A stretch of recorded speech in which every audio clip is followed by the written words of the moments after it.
Hello friends and welcome to my channel learn and grow everyday with Snigdha. तो यहाँ हम 29 अक्टूबर का द हिंदू डिस्कस करने वाले हैं। ये कुछ इंपॉर्टेंट टॉपिक्स आज हम डिस्कस करेंगे। बहुत सारे पॉइंट्स आए हैं, आज थोड़ा आपको टाइम लगेगा न्यूज़पेपर पढ़ने में भी। तो लेट्स बिगिन द डिस्कशन। तो सबसे पहले ये COP26 बहुत ही इंपॉर्टेंट है आपके इस ईयर के मेंस के लिए एज वेल एज आगे आने वाले सारे पेपर्स के लिए। तो इसे आप ध्यान से कीजिएगा। 23 और 25 को ऑलरेडी इस पे डिटेल्ड डिस्कशन हम कर चुके हैं, तो आप वो भी जाके चेक कीजिएगा, आपको हेल्प करेगी। अब इसमें जो पॉइंट्स आए हैं, आज 3 आर्टिकल्स आए हैं इस पे, एक फ्रंट पेज पे, एक एडिटोरियल और एक ओपेड पेज पे। तीनों को मिला के मैंने ये डिस्कशन तैयार की है। So let's begin it.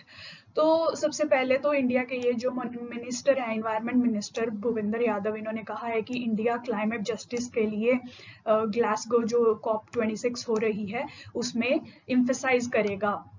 Climate justice का मतलब यही है कि जिसकी जितनी रिस्पॉन्सिबिलिटी, जिस कंट्री की जितनी रिस्पॉन्सिबिलिटी बनती है, वो क्लाइमेट के तरफ अपनी वो रिस्पॉन्सिबिलिटी को निभाए।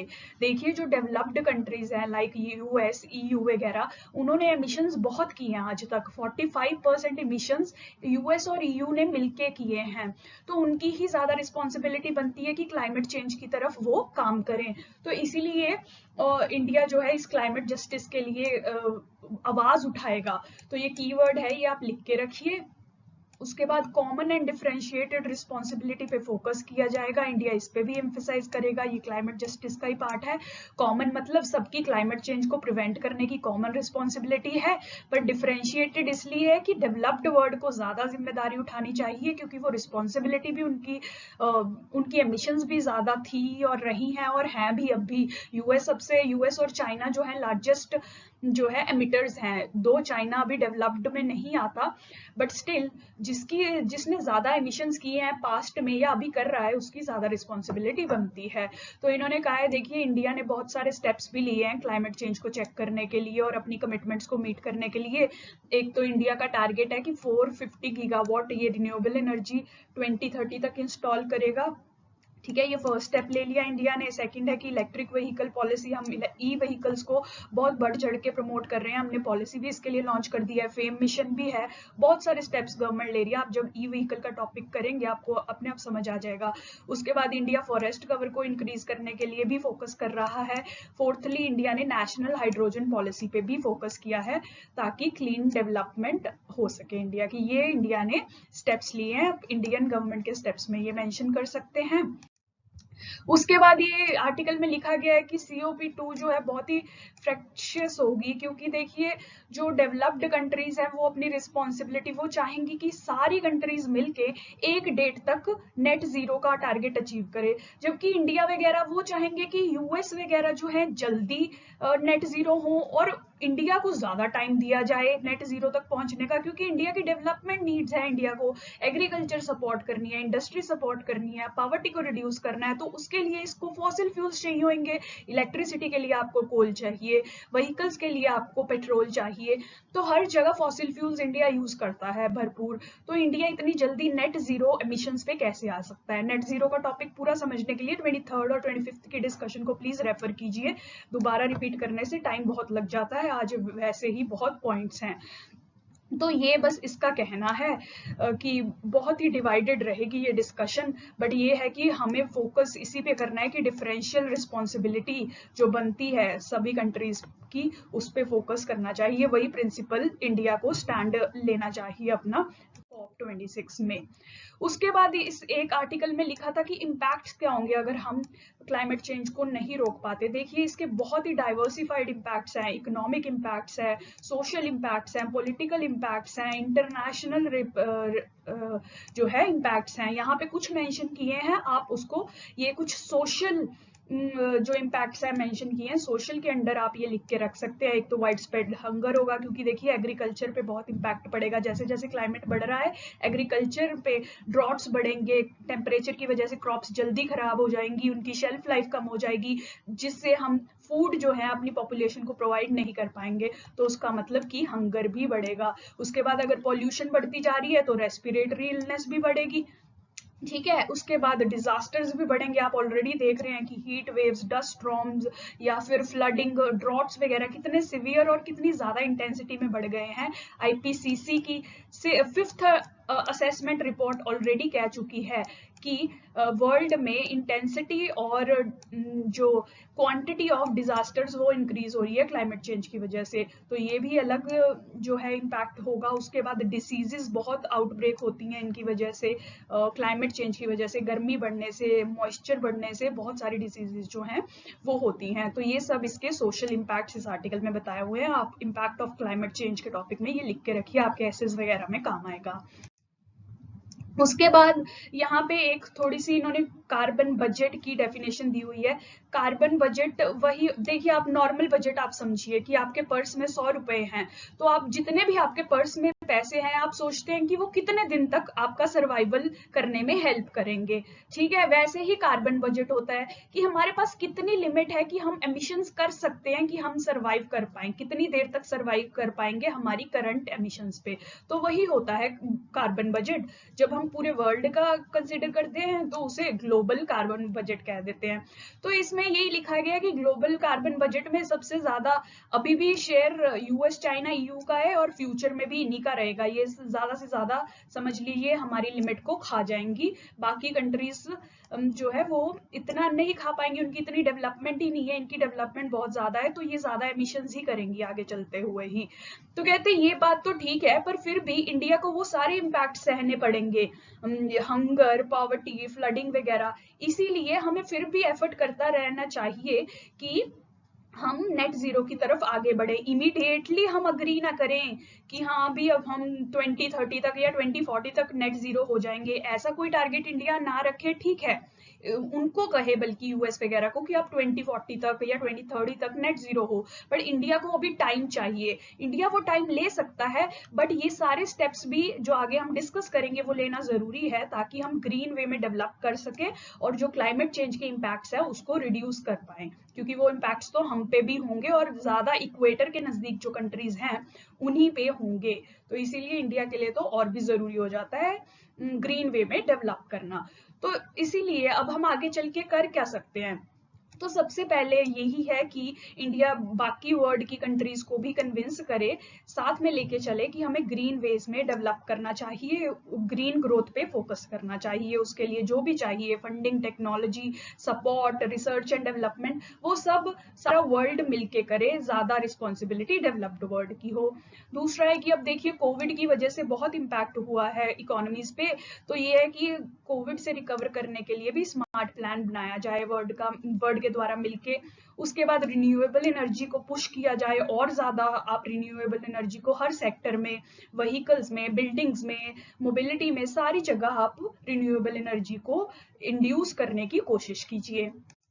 उसके बाद रिच कंट्रीज ने जो $100 बिलियन अ ईयर देने का एनुअल प्लेज किया था, इन्होंने जीसीएफ, इसे ग्लोबल क्लाइमेट फंड भी कहा जाता है, 2010 में सेटअप हुआ था, ये कमिटमेंट्स मीट नहीं कर पा रही हैं। तो रिच कंट्रीज को भी पुश किया जाए या फोर्स किया जाए कि ये अपनी कमिटमेंट्स को, फाइनेंस की कमिटमेंट्स को मीट करें। उसके बाद clear plan for multi sectoral energy transition, की हर सेक्टर में आपके जहां भी एनर्जी यूज होती है, इलेक्ट्रिसिटी में, व्हीकल्स में, कूलिंग सिस्टम्स जैसे एसीज वगैरह या हीटिंग सिस्टम्स, जहां भी हम एनर्जी को यूज कर रहे हैं वहां आप ट्रांजिशन कीजिए फॉसिल फ्यूल बेस्ड एनर्जी से ग्रीन एनर्जी तक। ये इसका मतलब है, ये हमें करना है। उसके बाद गवर्नमेंट को अपनी हर पॉलिसी में, टेक्नोलॉजी पॉलिसी होगी, सोशो इकोनॉमिक पॉलिसी होगी या फाइनेंशियल पॉलिसी होगी, उसमें क्लाइमेट चेंज के इम्पैक्ट को और गोल्स को ध्यान में रखना चाहिए। तो क्लाइमेट सेंसिटिव जो हमारी पॉलिसीज और रिक्वायरमेंट्स होनी चाहिए। उसके बाद अपने ये कंट्रीज को अपने एज ओल्ड जो carbon burning model of development है उनका, उससे बैक ट्रैक करना चाहिए, वही की ग्रीन डेवलपमेंट करनी चाहिए। कार्बन बर्निंग मॉडल ये अच्छा वर्ड है इसलिए मैंने लिखा हुआ है, आप कह सकते हैं कि कंट्रीज को कार्बन बर्निंग मॉडल से ग्रीन डेवलपिंग मॉडल पे जाना चाहिए। आप ऐसी कुछ इनोवेटिव चीजें मेंशन कर सकते हैं, डीकार्बनाइजेशन पे फोकस करना चाहिए। उसके बाद जो हम फॉसिल फ्यूल्स पे सब्सिडीज देते रहते हैं, वो सब्सिडीज अब हम रिन्यूएबल एनर्जी में शिफ्ट कर दे, ताकि रिन्यूएबल एनर्जी जो है वो प्रमोट होए और फॉसिल फ्यूल से लोग दूर जाएं। जैसे हम ई व्हीकल्स में गवर्नमेंट बहुत सब्सिडी देती है, तो लोग क्या करते हैं कि वो अब पेट्रोल बेस्ड ये स्कूटीज वगैरह बाय करने की बजाय ई व्हीकल्स ई स्कूटीज जो है वो यूज करने लगे हैं। तो इस तरीके से अगर आप सब्सिडी शिफ्ट कर देते हैं ना, तो लोगों की प्रेफरेंसेस भी चेंज हो जाती हैं। तो ये भी आप कर सकते हैं, अपनी सब्सिडीज सही जगह पे रखिए, ठीक है। उसके बाद यही है कि अपना इंफ्रास्ट्रक्चर वगैरह, कार्बन पे टैक्स लगाइए। कार्बन टैक्स एक बहुत अच्छा टॉपिक है, इस पे प्री पे भी क्वेश्चन आ चुका है कि कार्बन टैक्स क्या होता है वगैरह वगैरह। तो कार्बन टैक्स लगाया जाना चाहिए, जो जो लोग ज्यादा एमिशंस करते हैं उन पे चार्ज लगना चाहिए, तो इस पे भी हमें फोकस करना चाहिए। उसके बाद कोल को फेज आउट करने की कोशिश करनी चाहिए, बट वही इन्होंने कहा है कि जो OECD है ये डेवलप्ड कंट्रीज का ग्रुप है, तो ये 2030 तक कोल को फेज आउट करें। जो बाकी कंट्रीज है इंडिया वगैरह या अफ्रीकन कंट्रीज, वो 2040 या 2050 तक जो है कोल को फेज आउट कर सकती हैं। हमारी कोल पे बहुत डिपेंडेंसी है, 70% हमारी इलेक्ट्रिसिटी कोल पे बेस्ड है, तो हम कंप्लीटली कोल को कैसे फेज आउट करेंगे। इसीलिए हमें टाइम तो चाहिए ना दूसरे ऑल्टरनेटिव्स बनाने के लिए, न्यूक्लियर वगैरह या सोलर एनर्जी वगैरह, इसीलिए हम ज्यादा टाइम मांग रहे हैं। उसके बाद बिजनेसेस को भी अपनी रिस्पॉन्सिबिलिटी उठानी चाहिए, कॉर्पोरेट एथिक्स इनको अपनाने चाहिए, अपना क्लाइमेट फुटप्रिंट चेक करें और उसे रिड्यूस करने की कोशिश करें, सिर्फ अपने प्रॉफिट बढ़ाने पे ही फोकस ना करें। उसके बाद हर एक सोसाइटी, हमारे इंडिविजुअल सोसाइटी को फोकस करना है कि वो अपने क्लाइमेट के इम्पैक्ट को कैसे, अपने क्लाइमेट के फुटप्रिंट को, इंडिविजुअल क्लाइमेट फुटप्रिंट, ये भी एक कीवर्ड है, आप यूज करके लिख के रखिए। तो हमें हर इंडिविजुअल को अपना क्लाइमेट फुटप्रिंट जो है वो कम करना है। देखिए अब एयर ट्रैवल सबसे ज्यादा क्लाइमेट पॉल्यूटिंग होता है, तो इसीलिए एडवाइस किया जाता है कि आप रेल के थ्रू जाइए, वो सबसे लेस पॉल्यूटिंग है। ऐसे ही अगर आप जो नॉन वेजिटेरियन खाते हैं, तो मतलब आप ज्यादा एमिशंस में कंट्रीब्यूट कर रहे हैं, इसीलिए लोग वीगन भी कभी इस रीजन से भी हो जाते हैं, क्योंकि ये ज्यादा पॉल्यूटिंग है नॉन वेजिटेरियन होना। ऐसे ही आप क्या खरीद रहे हैं, अगर ज्यादा कंज्यूमरिज्म करेंगे, आप इतने सारे कपड़े खरीद रहे हैं, ये देखिए जो फास्ट फैशन आजकल चल रहा है चाइनीज कंपनीज ने, या ये ज़ारा या H&M वगैरह, जो जल्दी जल्दी नए नए तरीके के कपड़े आते हैं, बट वो बहुत पुअर क्वालिटी, वो इन्वायरमेंट पे बहुत इम्पैक्ट होता है। टेक्सटाइल इंडस्ट्री जो है one of the biggest polluter है इन्वायरमेंट का।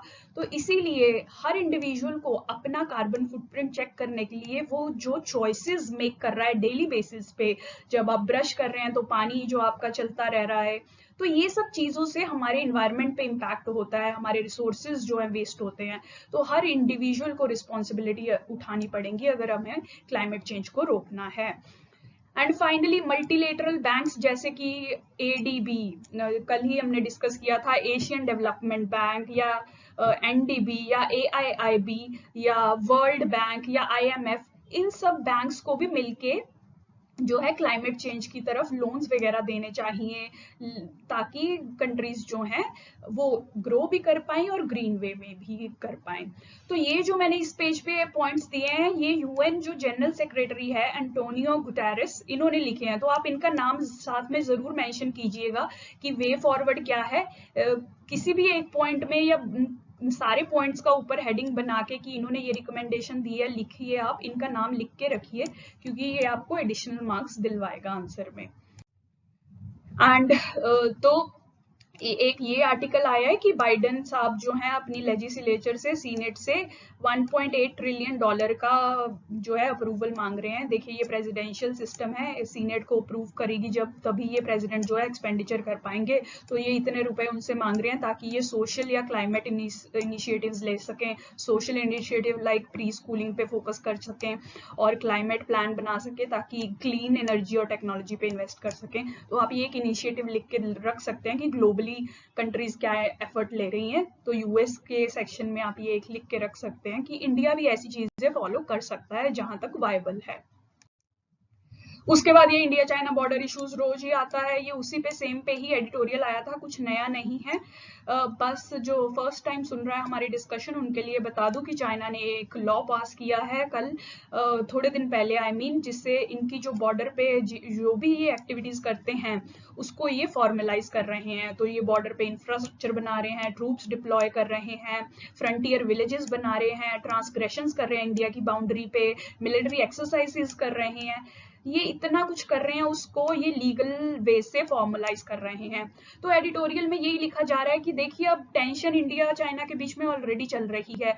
अगर चाइना ऐसे हार्श मूव्स लेगा जिसको इंडिया अप्रूव नहीं कर रहा है, इंडिया ने कह ही दिया है कि India does not recognise any change in its border because of this law, ठीक है, तो फिर क्या होगा, ये जो डिस्प्यूट है वो सॉल्व नहीं होगा। देखिए डिस्प्यूट सॉल्व करने का वे यही होता है कि थोड़ा सा कॉम्प्रोमाइज आप कीजिए, थोड़ा सा कॉम्प्रोमाइज हम करेंगे, तो हम मिडिल ग्राउंड पे आ जाएंगे। बट चाइना के इस मूव से ये साबित होता है कि ये कोई कॉम्प्रोमाइज नहीं करना चाहता। तो दैट मीन्स इंडिया चाइना का बॉर्डर इशूज जो है अभी लंबा चलेगा। ऑलरेडी 18 महीने से चल रहा है, गलवान इंसिडेंट से लेके अभी तक चल रहा है, तो अभी भी हमें लगता नहीं है कि इसमें रेजोल्यूशन कोई जल्दी मिल पाएगा। उसके बाद ये अर्ली चाइल्डहुड एजुकेशन पे आर्टिकल आया है। अर्ली चाइल्डहुड एजुकेशन जो है बहुत ही ज्यादा महत्वपूर्ण होती है। आप जेम्स हैकमैन एक नोबेल लॉरेट हैं, उनकी आप थ्योरी जाके पढ़ सकते हैं। उन्होंने लिखा भी हुआ है कि अगर आप $1 स्पेंड करते हैं अर्ली चाइल्डहुड पे, दैट मीन्स 5 साल से कम के लोगों पे, बच्चों पे, उन पे इन्वेस्टमेंट्स करते हैं एजुकेशन में, तो आपको रिटर्न्स $14 तक, $13 से $14 तक मिलेंगे। ये बहुत अच्छा पॉइंट है, आप लिख के रखेंगे जेम्स हैकमैन का, जाके इनकी थोड़ी थ्योरी याद भी कर लीजिए ये। जबकि आप अगर हायर एजुकेशन पे इन्वेस्टमेंट करते हैं तो रिटर्न्स इतने ज्यादा नहीं हैं। यहाँ पे अर्ली एजुकेशन पे फोकस करना बहुत ज्यादा रिटर्निंग एक्टिविटी है। तो इस आर्टिकल में भी कुछ चैलेंजेस ही बताए गए हैं कि अर्ली चाइल्डहुड एजुकेशन प्रोवाइड करने में क्या चैलेंजेस आ रहे हैं। सबसे पहले तो ये एक्सेस बैरियर्स की बात करते हैं कि एक्सेस करने में, अर्ली चाइल्डहुड एजुकेशन को एक्सेस करने में ही क्या बैरियर्स हैं। सबसे पहले तो अब लेटेस्ट था कोविड का क्लोजर, कोविड की वजह से स्कूल्स, प्री स्कूल सब कुछ क्लोज हो गया, तो जो अर्ली चाइल्डहुड एजुकेशन है बच्चों तक नहीं पहुंच पा रही थी, ठीक है। उसके बाद दूसरा कारण क्या हो गया, ये जो अर्ली चाइल्डहुड एजुकेशन है ये आंगनवाड़ीज में मिलती है, बाल वाटिकाज इनकी एक ब्रांच है समझ लीजिए। बट आंगनवाड़ीज में बहुत सारी एक्टिविटीज होती हैं, हेल्थ केयर, न्यूट्रिशन, ये सब जो है वो चाइल्डहुड केयर पे फोकस करते हैं। तो इसी वजह से एजुकेशन पे इतना फोकस नहीं किया जा रहा। देखिए prioritisation of other early childhood development activities हो रहा है और एजुकेशन पे इतना फोकस नहीं कर पा रहे, इसीलिए ये सेकंड एक्सेस बैरियर हो गया। थर्ड एक्सेस बैरियर है कि पेरेंटल नॉलेज और पेरेंटल प्रायोरिटाइजेशन नहीं है। ये देखिए विधि सेंटर की एक डाटा के अनुसार 45% हाउस होल्ड्स जो है अपने बड़े बच्चों की एजुकेशन पे फोकस करते हैं, छोटे बच्चों की एजुकेशन पे फोकस नहीं करते हैं। देखिए एक तो उनके पास टाइम नहीं होता या उनके पास पैसे नहीं होते कि अपने छोटे बच्चों को पढ़ा सकें, तो इस वजह से छोटे बच्चों के पास वहां भी एजुकेशन नहीं पहुंच पा रही है। एंड फाइनली अब देखिए डिजिटल डिवाइड भी कंट्री में बहुत है, तो जो हमारे वीकर सेक्शंस हैं सोसाइटी के, उन तक डिजिटल वे में भी एजुकेशन नहीं पहुंच पा रही है। तो अर्ली चाइल्डहुड एजुकेशन में फर्स्ट एक्सेस बैरियर में ये इतने सारे एक्सेस बैरियर्स हैं, ये 4 आप अपने पास लिख के रखिए।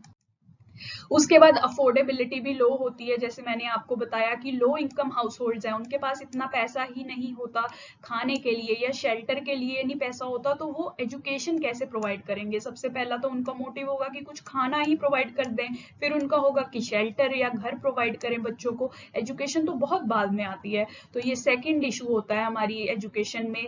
ओवरऑल एजुकेशन में भी यही इशूज है, अर्ली चाइल्डहुड एजुकेशन में भी यही इशूज है, लो एक्सेस, लो अफोर्डेबिलिटी।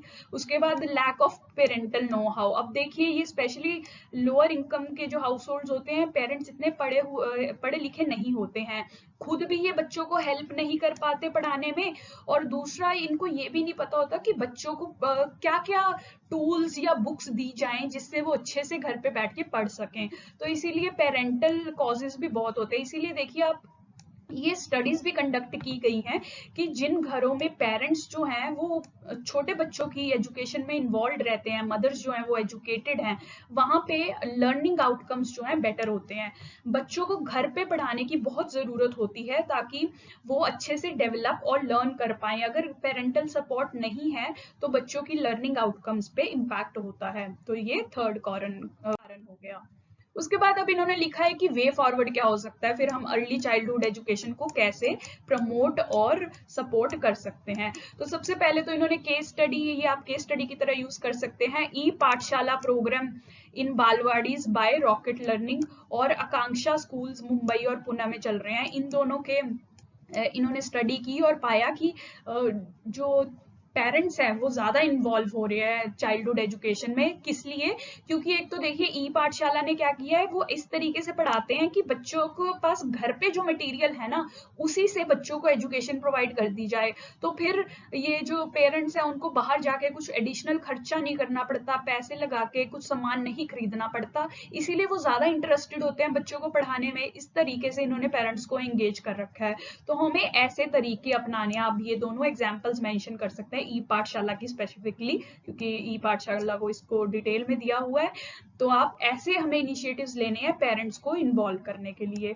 दूसरा कि डिसेंट्रलाइज्ड अप्रोच लीजिए। अब देखिए टीचर्स अगर जाके बच्चों से मिले, पेरेंट्स से मिले और बात करें कि आप बच्चों को स्कूल क्यों नहीं भेज रहे, आपको क्या प्रॉब्लम आ रही है, तो वो सॉल्व कर पाएंगे उनकी इश्यूज। अगर उन्हें फाइनेंशियल इशू है तो वो मे बी उनको किसी प्रोग्राम के अंडर रख लें फ्री एजुकेशन प्रोवाइड करने के लिए। न्यूट्रिशन का इशू है या जो भी इशू है वो सीधा जाके बात कर सकते हैं, उन्हें कन्विंस कर सकते हैं और बच्चों को स्कूल में लाएंगे। इसीलिए एजुकेशन को प्रमोट करने के लिए डिसेंट्रलाइज्ड अप्रोच हमें यूज करनी चाहिए। टीचर्स और स्कूल सिस्टम्स को इन्वॉल्व करना चाहिए कि वो जाके पेरेंट्स को मोटिवेट करें और बच्चों को स्कूल में लाएं। ये हम सेकंड स्टेप ले सकते हैं।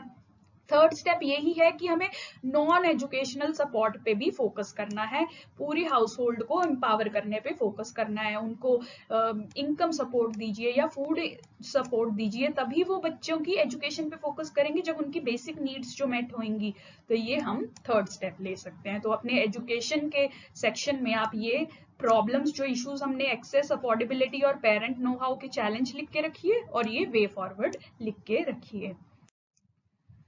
एंड ये फिर एक हामिद अंसारी साहब के द्वारा आर्टिकल आया था, वो हमारे फॉर्मर वाइस प्रेसिडेंट रह चुके हैं, तो उनका आर्टिकल एज सच आपके लिए इम्पोर्टेंट नहीं है, आप पढ़ सकते हैं, बट उसमें ये एक कोट थी स्वामी विवेकानंद जी की, तो आप ये यूज कर सकते हैं। अगर आपको लगता है कि आप एग्जाम में यूज कर पाएंगे तो आप इसे लिख सकते हैं। एंड फिर ये should the NDPS act be amended, तो ये बहुत इंपॉर्टेंट एक्ट है। पिछले साल भी यूएपीए एक्ट जब पास हुई थी तो उस पर भी मेंस में क्वेश्चन आ गया था सीधा। यूएपीए एक्ट को एनालाइज करना था, क्रिटिकली एनालाइज करना था, तो एनडीपीएस एक्ट पे इस साल आ सकता है इजीली। तो इसको आप अच्छे से बनाइए। इस आर्टिकल में जितने पॉइंट्स है वो भी लिखिए, आप गूगल पे जाके और जगहों पे भी इस एक्ट के बारे में पढ़िए।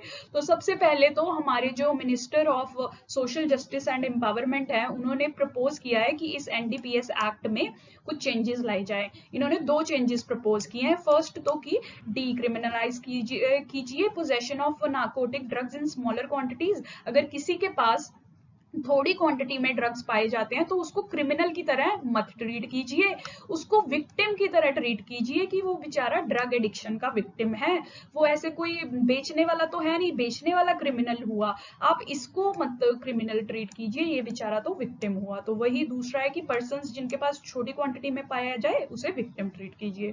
तो decriminalisation and treating them as victims, ये 2 चेंजेस प्रपोज किए हैं इन्होंने। तो हमें यही एनालाइज करने के लिए आ सकता है कि ये सही है, स्टेप्स लेने चाहिए कि नहीं, तो वो हम डिस्कस करेंगे कि क्या कर सकते हैं।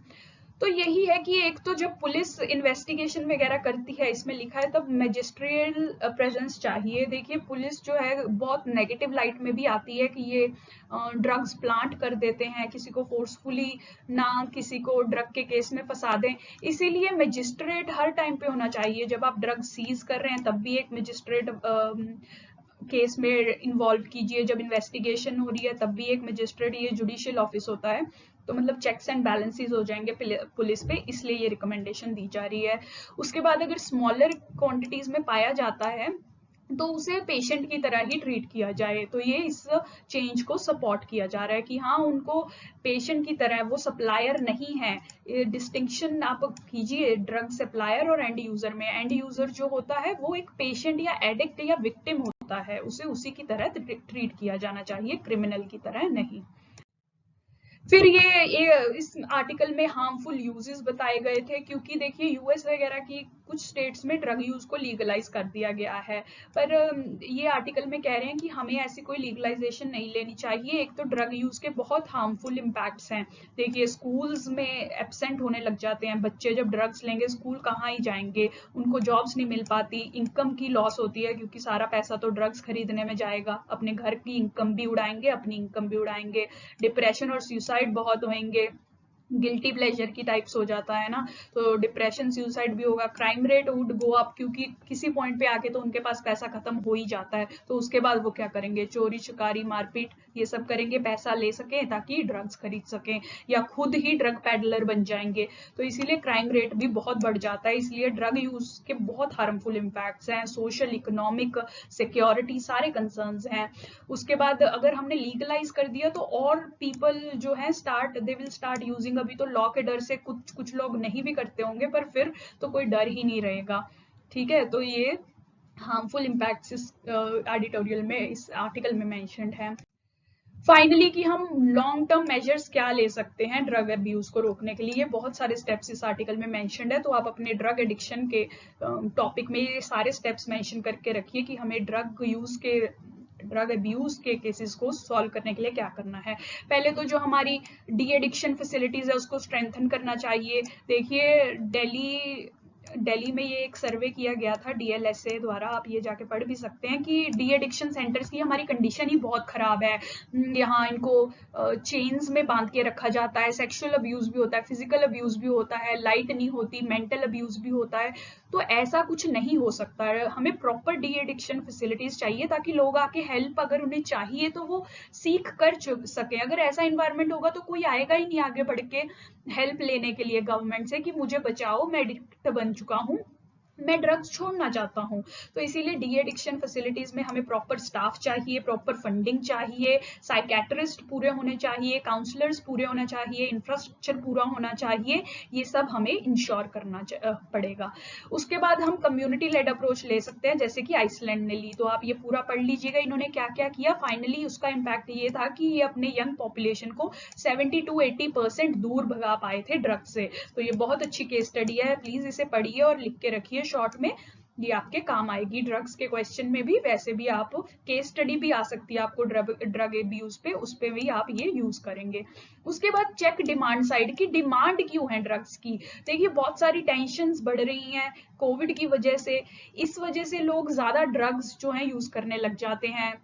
कई तो ट्राई करने के बेसिस पे ही शुरू हो जाते हैं। आप देखिए एक दूसरे को देख के, छोटे बच्चों में स्पेशली ये होता है कॉलेज गोइंग में, कि मेरा दोस्त ले रहा है, मेरे को भी कूल दिखना है तो मैं भी स्टार्ट करूंगा। तो ऐसी चीजों को हमें डिमांड साइड को भी चेक करना है। उसके बाद ये देखिए national fund for rehabilitation setup करना चाहिए, इसी से हम रिहैबिलिटेशन या डी एडिक्शन सेंटर्स को सपोर्ट कर पाएंगे, तो इसके लिए फंडिंग भी प्रॉपर चाहिए। उसके बाद फोकस ऑन स्ट्रीट चिल्ड्रन, ये देखिए इनके पास इतना पैसा तो होता नहीं है, तो ये ऐसी वाइटनर्स, ग्लू, पेंटिंग, ये सब चीजें खाते हैं, ये भी जो है केमिकल्स होते हैं, ये सब्सटेंस अब्यूज का ही पार्ट है, तो हमें इस पे भी फोकस करना चाहिए। उसके बाद रिस्पॉन्सिबल ट्रेडर्स या शॉपकीपर्स हमारे होने चाहिए, जैसे इन्होंने एक पर्सनल एग्जाम्पल अपनी दी है कि ये यूएस में कभी थे, वहां बुलेट प्रूफ जैकेट लेने गए तो उनकी शॉपकीपर ने इन्हें वो देने से मना कर दिया, इनका व्हीकल भी देख रहे थे वो। वहां यार एक्टिवली जो है ये पुलिस को रिपोर्ट कर देते हैं जब इनको कुछ गड़बड़ लगती है, किसी को भी देख के भी गड़बड़ लगती है।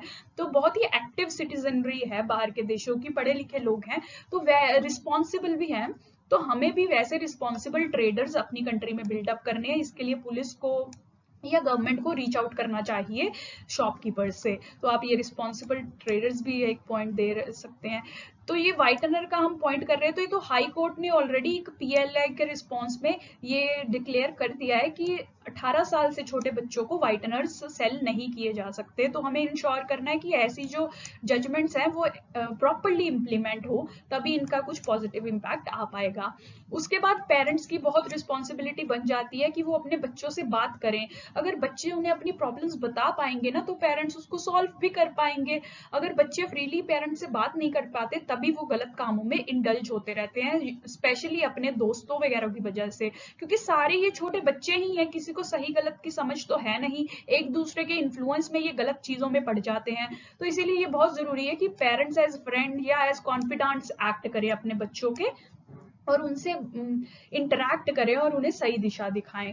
दूसरा ये है कि सिगरेट एक स्टार्टिंग पॉइंट होता है। ये कहते हैं कि अगर आप सिगरेट पे हैं, सिगरेट से आप टोबैको पे जाएंगे, टोबैको से आप वीड वगैरह पे पहुंचेंगे। तो ये जरूरी है कि आप सिगरेट ही इंड्यूस मत कीजिए। और बहुत घरों में होता है कि फादर्स जो हैं वो सिगरेट स्मोक करते हैं, तो इसीलिए पेरेंट बिहेवियर भी बच्चों के बिहेवियर को बहुत इम्पैक्ट करता है। तो आप घर पे सिगरेट या ऐसी कोई भी चीज ना करें जिससे बच्चे सीखें और एडिक्ट बने। तो घर पे हम इन्वायरमेंट आपका सही होना चाहिए। उसके बाद टीचर्स की भी रिस्पॉन्सिबिलिटी है कि अपनी सराउंडिंग्स में देखते रहें कि कोई बंदा गांजा वगैरह पाइप्स यूज तो नहीं कर रहा या बेच तो नहीं रहा। तो टीचर्स को भी रिस्पॉन्सिबिलिटी उठानी चाहिए। ओवरऑल हमारी सारी सिविल सोसाइटी की ये रिस्पॉन्सिबिलिटी है कि वो अवेयरनेस जनरेट करे, विजिल रखे, हर तरफ ध्यान रहना चाहिए और एक्टिवली पुलिस को रिपोर्ट किया जाए जहां जहां ये ऐसे लोग बेचने वाले या खरीदने वाले पाए जाते हैं, ताकि सही टाइम पे उनको बच्चों को बचाया जा सके। तो वो ओवरऑल स्टेप्स थे। देखिए बहुत स्टेप्स हो गए, आपको इन्वायरमेंट के सेक्शन में भी बहुत दे दिए मैंने आपको स्टेप्स। तो आप सारे सिस्टमैटिकली लिख के रखिए, धीरे धीरे करके याद हो जाएंगे। रिवीजन प्रॉपर करते रहिए तो सारे इजीली याद हो जाएंगे, कोई इतना डिफिकल्ट काम नहीं है। उसके बाद ये इंडिया यूएस रिलेशंस में देखिए, यूएस इंडिया जो है रशिया से S-400 मिसाइल डिफेंस सिस्टम ले रहा है। ये बहुत ही हाई टेक्नोलॉजी वर्ल्ड में मिसाइल डिफेंस सिस्टम है, तो इंडिया ने रशिया से ये खरीदना है। तो यूएस ने कहा है कि यूएस ने ये एक लॉ पास किया हुआ है, countering adversaries through sanctions act. तो ये जो भी रशिया वगैरह से डिफेंस इक्विपमेंट्स लेता है उस पर सैंक्शंस लगाने का ये प्रोविजन है इस एक्ट में। तो क्या इस पे कन्वर्सेशन चल रही है, क्या इंडिया पे ये एक्ट लगाएंगे, सैंक्शंस लगाएंगे।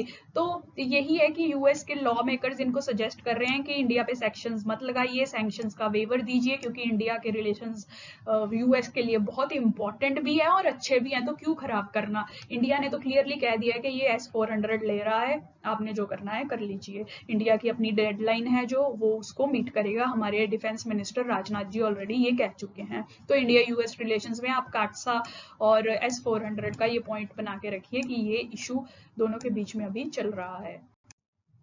फिर ये जीएसटी पे आया है। देखिए कंपनसेशन वगैरह, जब तक आप जीएसटी के बेसिक्स नहीं पढ़ते ये आपको आर्टिकल नहीं समझ आएगा। तो इससे पढ़ने से पहले आप पहले जाके जीएसटी के बारे में पढ़िए, कंपनसेशन क्या होता है, कंपनसेशन सेस क्या होता है, वो सब पढ़िए। फिर आपको ये समझ आ जाएगा कि जो सेंटर है वो रिकम्पनसेट कर रहा है स्टेट्स को 1.59 लाख करोड़ दे रहा है। तो ये इसमें और कुछ ज्यादा नहीं है अगर आपको बेसिक्स आते हैं।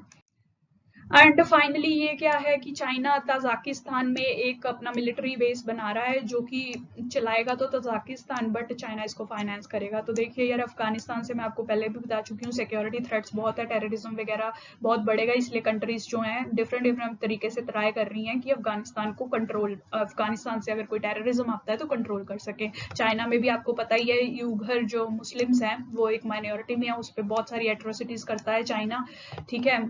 तो इसीलिए अब इनको डर है कि अगर टेररिज्म बढ़ेगा तो इनके जिंजियांग प्रोविंस में भी वो टेररिज्म पहुंचेगा। इसीलिए ये सारे स्टेप्स ले रहे हैं। तालिबान के साथ कल इन्होंने मीटिंग की थी, उनको एड प्रोवाइड करने का वादा किया। अब तजाकिस्तान में ये अपना मिलिट्री बेस एस्टैब्लिश करने की कोशिश कर रहे हैं। तो आप लिख सकते हैं इंडिया सेंट्रल एशिया रिलेशंस में या इंडिया अफगानिस्तान रिलेशंस में कि इंडिया को भी ऐसे मूव्स बनाने चाहिए, इंडिया भी ऐसे मिलिट्री वगैरह बेस की अगर पॉसिबिलिटी है तो ट्राई करना चाहिए अपने सिक्योरिटी को स्ट्रेंथन करने के लिए। So that was all for today's discussion. Hope it helps. Please like and subscribe my channel and thank you for watching.